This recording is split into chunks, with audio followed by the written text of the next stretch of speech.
Gracias por estar acá. Vamos a recordarles el delegado de UDAY, ANSES en Misiones. Así en que Posadas. En Posadas. Digamos, me corresponden 25 municipios del sur de la provincia de Misiones. Por la ruta 12 hasta Jardín y hacia el sur hasta un poquito más allá de Concepción, hasta Santa María. Todas las delegaciones que dependen de vos sería todos los municipios. Hay es una UDAY que tengo a cargo que significa Unidad de Atención Integral, y que se realizan todos los beneficios o todos los trámites vinculados a ANSES en esta UDAY para estos 25 municipios del sur de Misiones. Mucha demanda. Tenemos otra UDAY en Noverá, que le corresponde zona centro y el Alto Uruguay, y otra en El Dorado, que le corresponde el Alto Paraná. Sí, está dividido. Y ninguno se puede meter con el otro, ¿es así? O trabajan en equipo. No, trabajamos en equipo. Trabajan en equipo, sí, como compañeros. Somos compañeros y amigos, pero ellos a su vez tienen el plus que Oberá tiene una oficina a su cargo, que es la de San Vicente, que de algún modo permite descentralizar el trabajo, y El Dorado a su vez tiene dos oficinas, una en Iguazú, que hoy por hoy no está funcionando todavía por diferentes razones, infraestructura y demás vinculadas a la pandemia, y una en Hipólito Yrigoyen, en Bernardo Yrigoyen, otra oficina, digamos, a cargo. Vos asumiste, la verdad, y hablamos con vos con una realidad compleja, o sea, cambio de gobierno y pandemia, necesidad. Cambio de gestión, claro, también. Y cambio también de gestión, obviamente, pero con la pandemia y muchas demandas. ¿Cómo está hoy? ¿Cómo está trabajando hoy ANSES en ese sentido?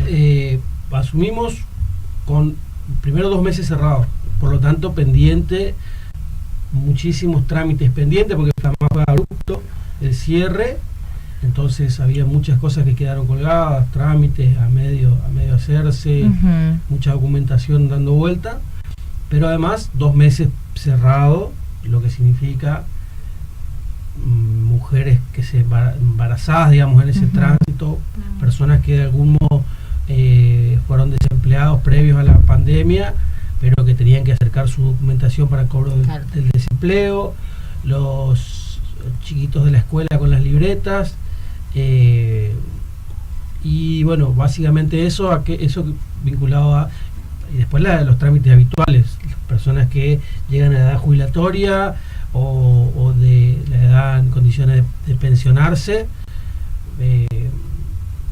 Luego tenemos un problema muy grande con el tema de pensiones por discapacidad, que ese fue un tema que en la gestión de Macri se recortó a muchísima gente, y que inclusive fue a la justicia. En la gestión de Macri se dieron de baja 170.000 pensiones por discapacidad, con la excusa, todo siempre tiene bajo la lógica de la chica del Estado, digamos, el recorte presupuestario, pero en este caso era también esta actitud de como que de discriminación, o criminalización de los beneficios sociales.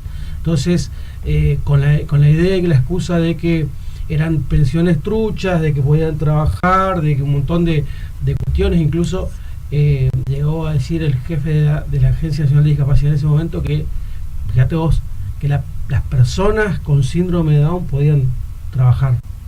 Sí, sacaron muchos ítems de lo que estaba dentro de los clasificaba para tener la pensión, y es cierto. Es más, inclusive hay mucha gente que era donante, que había sido trasplantado también. Son discapacitados. Claro, le habían dicho de que podían trabajar. Entonces ahí tenés un esquema de recorte muy grande, y después el otro esquema que es que no se dieron de altas pensiones por discapacidad, muy pocas, muy contadas. Por lo tanto, tenemos 130.000 pensiones pendientes entre el 2015, diciembre del 2015 y diciembre del 2019. Eso hace que lo de pensiones por discapacidad sea un tema que originalmente no es de ANSES, más allá de todo lo que la gente en general piensa, pero que el inicio se hace en ANSES, es decir, se hace en ANSES. Se hace una entrevista socioeconómica y se arma la carátula. Claro. Lo enviamos a Andis, pero como Andis está cerrado, como en Buenos Aires sucede con un montón de instituciones y organismos nacionales, no podemos ni siquiera conseguir el turno para dar el inicio porque no tiene, se quedan posadas, digamos. Por lo tanto, ahí tenemos un problema grave que de a poquito tratamos de encontrar la vuelta, pero básicamente no, hoy por hoy ese es un inconveniente que no tiene que ver directamente con el ANSES. ¿Pero se volvieron a dar esas pensiones que fueron retiradas? ¿O están en trámite? O sea, están en trámite. Están analizando caso por caso, claro. Y hoy por hoy se están resolviendo de a 4.000 pensiones por mes. A puertas cerradas, con los marcos sanitarios correspondientes, se están resolviendo de 4.000 pensiones por mes. Esto ahora. Claro. No, entonces, así es. Hace poco te pasó otro tema, muchos temas ahí para hablar con vos, ¿no? Y fíjate, todas las necesidades. Yo no sabía que ANSES estaba en todo, o casi todo, la vida de la sociedad. No, me imagino, ¿sabes por qué me imagino? Me imagino, viste que en cada ciudad, en cada localidad, vos tenés un problema y a dónde va a recurrir, a la municipalidad, más siempre, el intendente. ANSES, con todo este recambio del gobierno nacional, lo primero que fue la gente, los afiliados, la gente que estaba con el tema de las pensiones, con atrasos, con la gente que se le sacó las pensiones de discapacidad, estaban pendientes. Vino la pandemia, ¿no? Entonces yo me imagino la cantidad de trabajo, y después con todo lo nuevo que se aplicó, que era el registro justamente de personas que no estaban en ningún lugar, que están cobrando ahora el IFE, por ejemplo, sí. ¿No? Yo asumí, me comunicaron, obviamente una decisión ya tomada, pero me comunicaron el 5 de mayo, mi resolución del 5 de mayo. Me llama el jefe regional diciéndome que, bueno, le pregunto, bueno, ¿qué hago? Porque estaba todo cerrado. Y me dice, no, y andá, hacete cargo. Entonces, asumo con las puertas absolutamente cerradas, sin personal, sin nada. Consigo la llave, el ingreso a la oficina, si había guardia de la Policía Federal.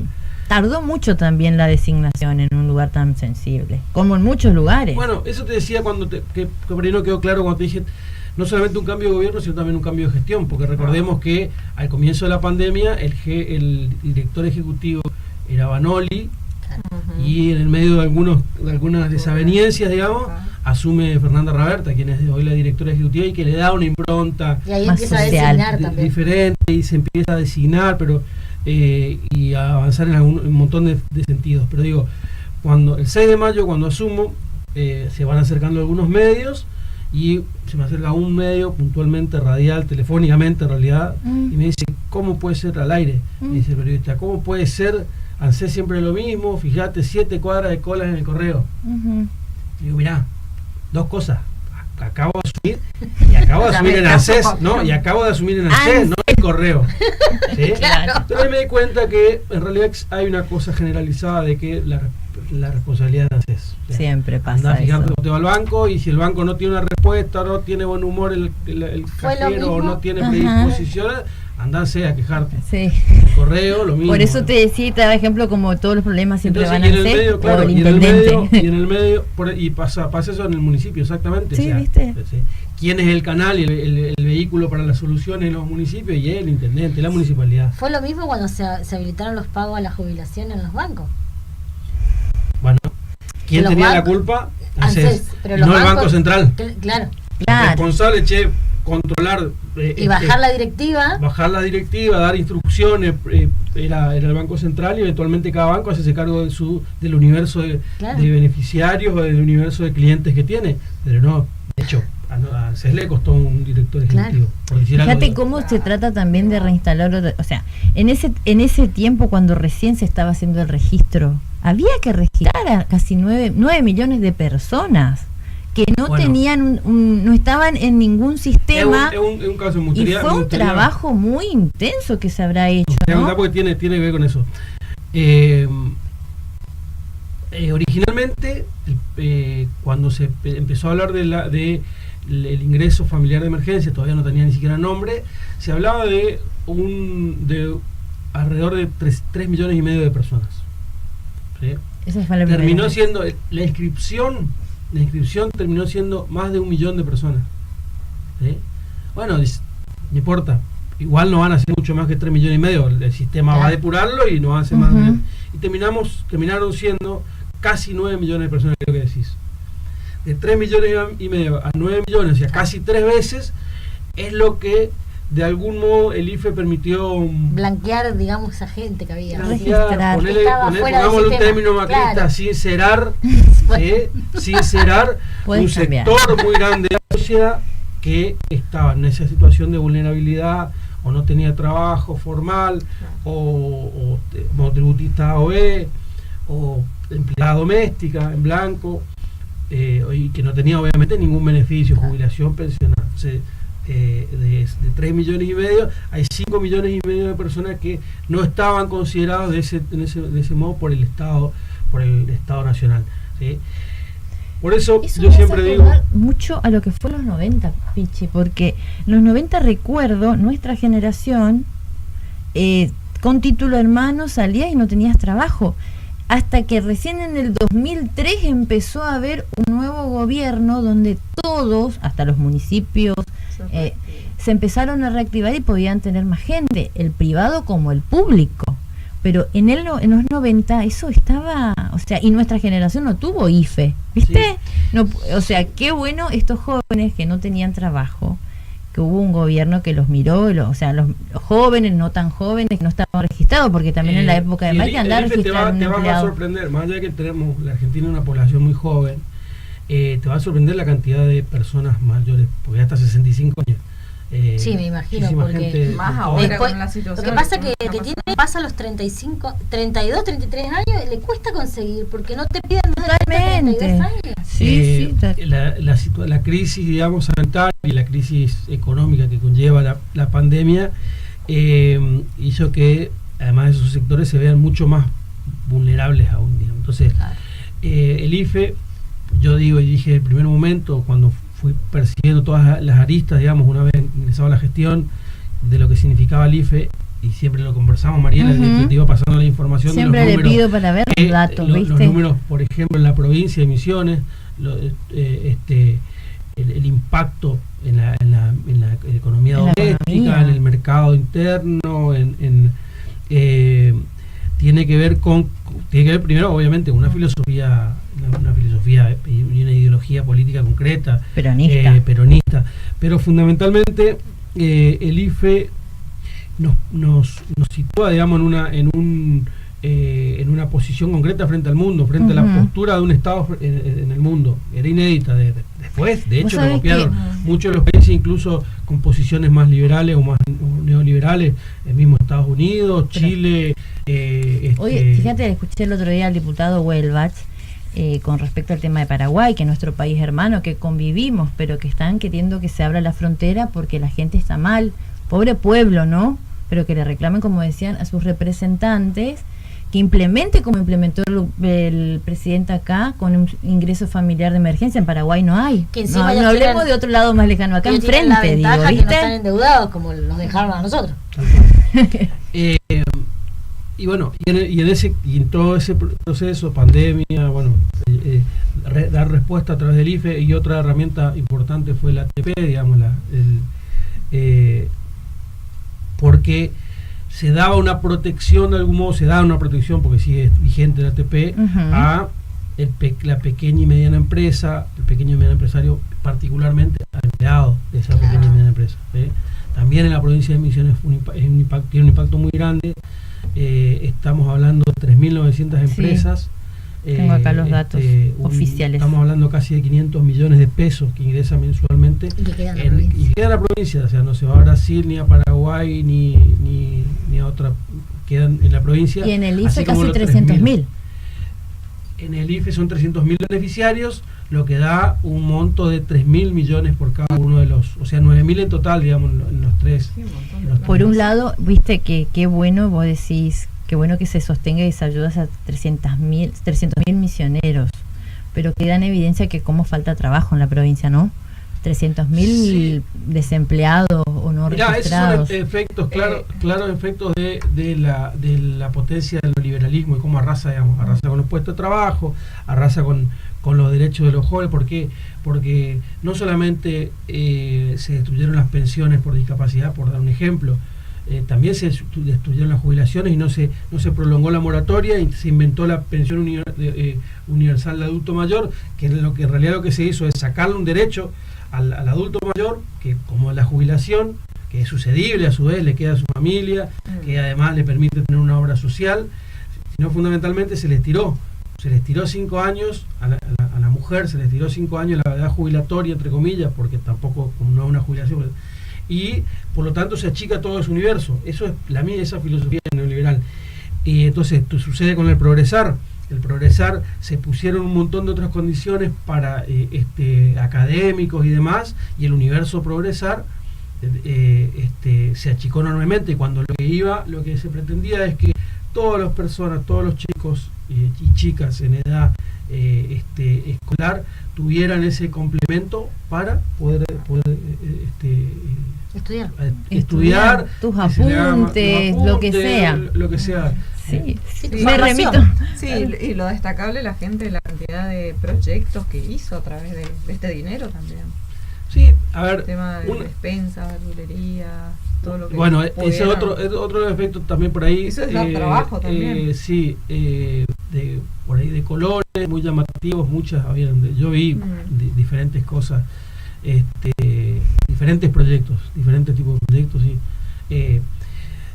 Eso vuelvo a insistir, digamos, es la filosofía, digamos, de un gobierno. Tristísimo, dramático hubiera sido que nos hubiera tocado la pandemia en otro gobierno. ¿Sí? No quiero pensarlo.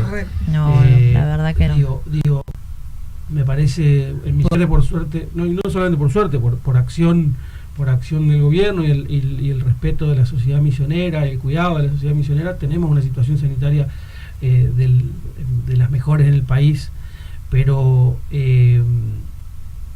qué dramático hubiera sido si nos tocaba en otra situación, sí, digamos, donde no se protegiera, donde no se tuviera previsión al respecto de las camas, donde no se tuviera un buen sistema sanitario, que tenemos que no nosotros, teníamos, porque además si ya teníamos un ministerio de salud a nivel nacional, no. Exactamente, a nivel nacional, por lo tanto las previsiones no iban a existir y por lo tanto no se iba a poner como prioridad la salud y la vida de los argentinos y las argentinas. Así es.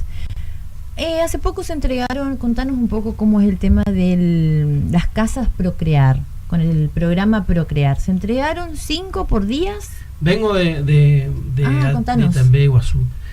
Estamos entregando desde el 11 de septiembre 5 viviendas por día, de un total de 207 viviendas que están construidas, adjudicadas en la zona de Itambé, Iguazú, en el marco de una línea de créditos que se llama Desarrollo Urbanístico. Verán al fondo, digamos, del ingreso principal de Itambé, Iguazú, un núcleo habitacional de viviendas iguales, digamos, que pertenece al programa Procrear, que se pudieron entregar en función de dos cuestiones. Primero, porque obviamente una decisión política de este gobierno, que fue el ideólogo original del programa, y segundo, porque modificamos las condiciones de crediticias, digamos, de ese programa. Entonces, todos los adjudicatarios que ya existían decidieron avenirse a esta nueva propuesta y este nuevo esquema de tasa, digamos, de la uva original, que fue realmente un fracaso, digamos, y una estafa, diría yo, a la gente. Una estafa porque era quitarle toda previsión de una cuota, porque es un índice colgado a la inflación. Recordemos la inflación, lo que fue la inflación en 2017, 2018, 2019. Y este índice está relacionado, vinculado a la movilidad salarial. A la movilidad salarial, y que tiene además, a su vez, tiene un tope, digamos, esos posibles aumentos tienen un tope. Por lo tanto, es absolutamente otra la consideración, y con estas decisiones es que los adjudicatarios ya iban a empezar íbamos a empezar a entregar yo no estaba todavía en la gestión, pero a fines de febrero, principios de marzo, se desencadenó la pandemia y bueno, ahora un poquito más ordenado y demás, se empezaron. ¿Por qué 5? Y porque por razones protocolares, recordemos que las decisiones se toman en Buenos Aires, las personas, los beneficiarios, digamos las familias, pasan a firmar a la mañana por el banco hipotecario, firman reciben cierta información, firman el boleto de compra-venta y a la tarde les entregamos la llave en el lugar, como te decía, de 5 por día. Lo que hubo la semana pasada, sí, es una videoconferencia con Alberto, con el presidente, sí. Que participaron varios gobernadores o varias provincias y que y en Buenos Aires, en San Antonio de Areco, donde estuvo el presidente, hizo una entrega simbólica hermosas casas, a un grupo de familias. Las casas son y contaba que son 11.000, aire acondicionado, cocina modernas, todo nuevo, y que hay un dato no menor, que tiene una parrilla ya construida. No, sí, el otro día justo mostraba uno de los beneficiarios. Impresionante. La parrilla para el asado. Tanto te pegaron por el tema del asado, ¿no? Sí. Sin embargo, yo decía, es verdad. Cuando la gente cobró el IFE, ¿y qué quiere la gente? ¿Fin de semana? ¿Estar con su familia? ¿Comerse un asadito? ¿O no? Lo más digno, y eso es bien peronista, diría. Yo en su como momento decía, estaba recién llegado a la gestión igual. Entendí algunas cosas a partir de eso. Claro, pero para quien puede comprar todos los fines de semana es nada, pero aquellas familias que no pueden, imagínate. Lo que yo hice, sí, después de esa publicación, una reivindicación de la publicación y una aclaración en términos ideológicos.